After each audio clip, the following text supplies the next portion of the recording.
Okay, we're going to transfer the ROMs from the Rombo Redux version 1 board here to the Rombo Redux version 3.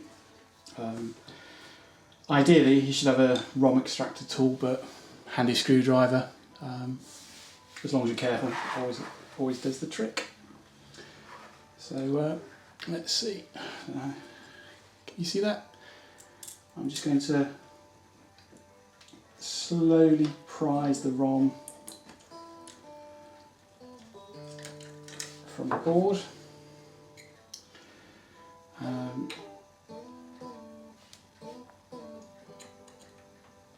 Don't know if you can see that? There's a little notch at the top of the ROM chip, and that notch matches that of the Rombo, of the socket legs in any way. And it's been years since I've done this. Putting even force on the chip, push that down into the socket.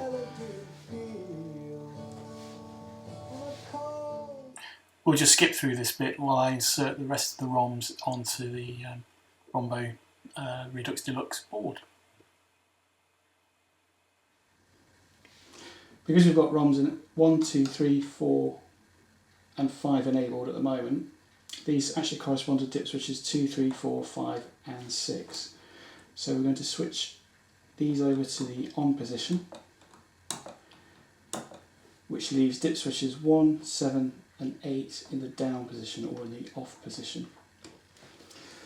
Okay, and if all has gone well, if I plug this board in to my Amstrad, everything should work. So I've plugged the deluxe version of the board into the back of the CPC. I'm now going to power it up. We should see